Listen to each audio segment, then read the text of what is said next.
I'm Mike Forster, and this is Alyssa Devine. And tonight on Pssn TV, we'll be discussing hockey, both in the NCAA and the NHL. Yep. So on the same night that Penn State football beat Ohio State, a little known fact, Penn State men's hockey beat number 3 ranked Notre Dame in a split between the two games that they had. Their first game, they tied. Yep. Went to overtime, tie game, and then the second game went to overtime again, and were able to come up with the win. Yeah, so obviously a huge win for Penn State football, beating the number 2 Ohio State team, but you got to look at this hockey team and what they've been through. They're just growing, and they're getting so much better. They're so much more dynamic this year. Absolutely. So much depth, and they beat the number 3 ranked Notre Dame. They're now ranked number 14. Notre Dame dropped to, what, number 5, Mike? So Notre Dame this game actually was number 3 and dropped only one spot to number 4, which is interesting. But what the really big story is that Penn State going from unranked to number 14 is just crazy. They jumped a lot of spots on the list. And then following this series, they had a rough start against the Canisius team. The Daily Collegian reported that in the first game, sophomore defenseman Kevin Kerr of Canisius thought that the puck hit both posts without crossing the line, and said that Dennis Smirnov of Penn State originally wasn't even sure if he scored too. Yeah, well, in the first game, I think they actually had a better game. In the first game, they had 60 shots on goal, which is just unbelievable. But based off of how many goals they only had 4 goals. But I mean, they came out, they got the job done. They won both games like they were supposed to. They had Sturtz scoring again. You know, he's their most dynamic offensive player. And then they had some freshmen doing their thing too, Biro and Smirnov getting those goals. So I think Guy Godowski should be happy with this game, and I think they'll be fine with the weeks coming up. Absolutely. And in the end, the momentum would carry them through both games, letting Penn State win 4-1 in their first game and 4-2 in their second game. Moving on to NHL tonight. So far, the standings are shaping out pretty similar to last year's postseason, with a few real big standouts. On top of that, right now, is the Edmonton Oilers. They're currently the top of this Pacific Division and number 2 in the entire league. What do you think about that? Well, you know what? I didn't expect them to come out this strong. I know they have Connor McDavid, obviously one of the best players in the NHL, if not the best. I mean, he's not a rookie. He had his rookie year last year, but I mean, just an unbelievable player. But then they also traded Yakupov, so they lost him.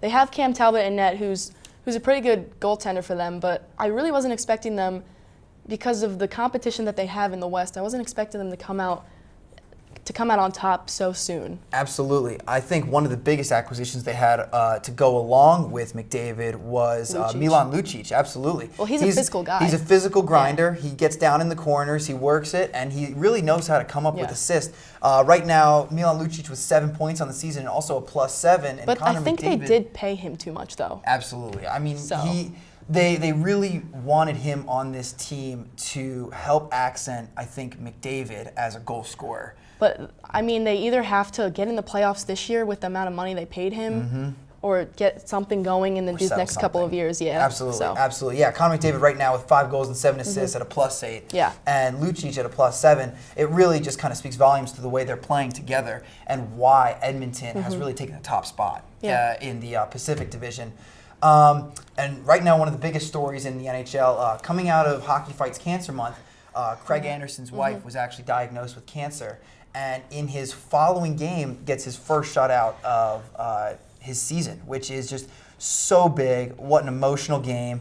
You know, even got 3rd star that night for the game. I mean, he deserves it. I mean, like, coming back after taking that break because his wife is diagnosed with cancer, and the fact that it was Cancer Month for hockey in the NHL, and then he comes back with that shutout. It's just so deserving, and it speaks volumes to how much dedication these players have and how much emotion helps.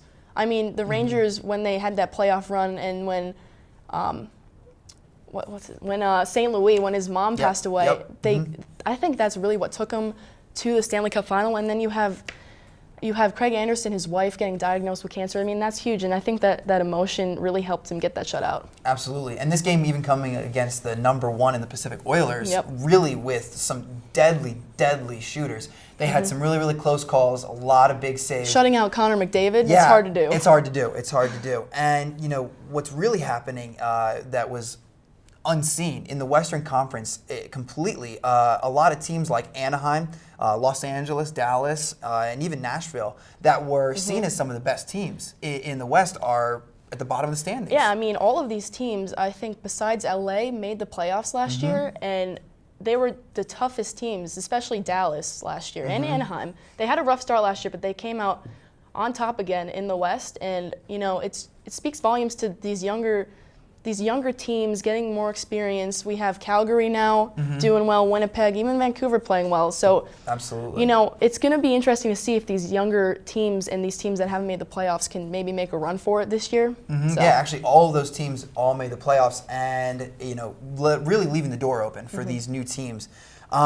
Other big news, Crosby coming back off an injury. He scored 2 goals against the Flyers with the help of Malkin in overtime, really sealed the deal. It was a close game, but the Penguins had it. Just the fact that the captain, Crosby, comes back after concussion. Maybe some fans were worried, but he comes back, gets those 2 goals.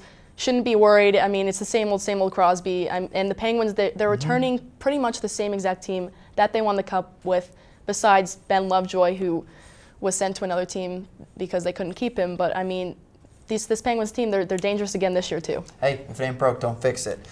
Looking forward, really the biggest game is going to be McDavid versus Matthews. McDavid on the Oilers, top of the Pacific. Matthews currently sitting at the bottom with Toronto, but you never know. Matthews coming out with 4 goals in his very first ever NHL game. You never know what might happen. Yeah, so Connor McDavid last year was the #1 draft pick. This year, Austin Matthews, #1 draft pick. Both 2 incredible players, so it's going to be interesting to see both teams, you know, they have these 2 top players. I don't think they have that much depth, so it's going to be interesting to see these 2 players show off against each other. And personally, I think the Oilers will take this one, but it'll still be a good matchup. Yep, I believe I have the Oilers winning 2-1. Yeah. You know, let Matthews get his day of glory, but I think the Oilers take it.